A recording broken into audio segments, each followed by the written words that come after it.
तुमने दिया राष्ट्र को जीवन, राष्ट्र तुम्हें क्या देगा, अपनी आग तेज करने को बस नाम तुम्हारा लेगा। इस पंक्ति को लिखने वाले राष्ट्र कवि रामधारी सिंह दिनकर की 113वीं जयंती पर उन्हें उनके पैतृक गांव सिमरिया में शिद्दत से याद किया जा रहा है।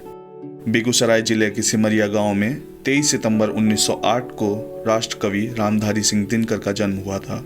दिनकर जी अपनी कविताओं से समाज के साथ साथ सत्ता को भी आईना दिखाने का काम करते थे।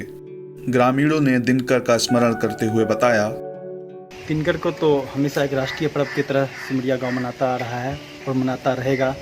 दिनकर यहाँ के कन में, यहाँ के रोम रोम में, बच्चे बच्चे में बसे हुए हैं। सिमरिया एक ऐसा गांव है जो पर मीडिया में चला था कि कविता वाला गांव। सिमरिया गांव की हर एक दीवार की पंक्तियाँ दिनकर की कविता को बोलती है। हमने उन्हें बड़े ही भव्य तरीका से सजो के रखी दिनकर की यादों की।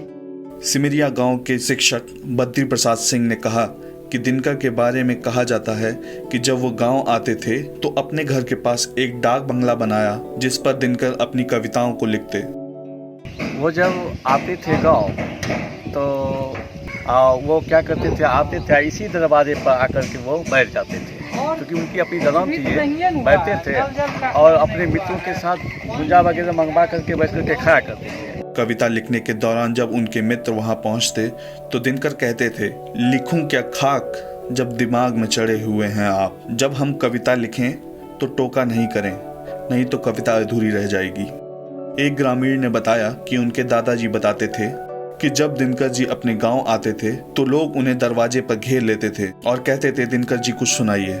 इतना ही नहीं, दिनकर जी जब अपने दरवाजे पर बैठते थे तो वह रामचरितमानस का पाठ करते थे। जब पुराने मित्र हुआ करते थे, वो जब गांव आते थे तो उनके अपने सहपाठी लोग उनको घेर लिया करते थे और कहते थे कि दिनकर कुछ सुनाओ। हाँ, तो शाम में वो एक रामायण लेकर के बैठ जाया करते थे। अब बड़े प्रेम भाव से उस रामायण का पाठ किया करते थे और उनके जो गांव के ग्रामीण लोग हुआ करते थे वो बैठ करके वो चौपाई को सुना करते थे। और कविता का रामायण पढ़ने का इतना सुंदर लय उनके पास था कि जिसकी इच्छा ना हो वो भी आकर के वहाँ बैठ जाता था कि सुनने के लिए। ऐसे वो महाकवि थे। दिनकर के घर में आज भी उनकी छड़ी, रामचरितमानस और उनका बिछौना आज भी सुरक्षित है। उनके कमरे में दिनकर से जुड़ी कई तस्वीरें लगी हुई हैं। ग्रामीणों की वजह से सिमरिया में आज भी साहित्य और कविता जिंदा है।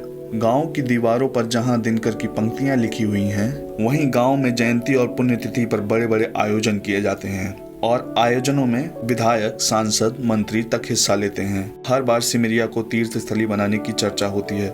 ग्रामीणों में प्रशासन और सरकार के लिए नाराजगी भी है। ग्रामीणों का आरोप है कि दिनकर को लोग अपने ढंग से यूज करते हैं, लेकिन उसके बाद मामला ठंडे बस्ते में चला जाता है।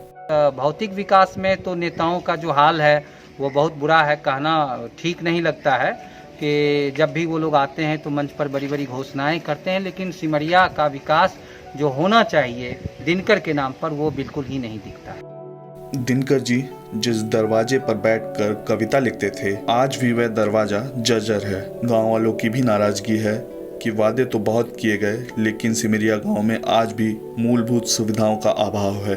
वह तो ग्रामीणों का दिनकर के प्रति जज्बा है कि उनके साहित्य और कविता को अभी भी जीवित रखे हुए है। NBT ऑनलाइन की रिपोर्ट।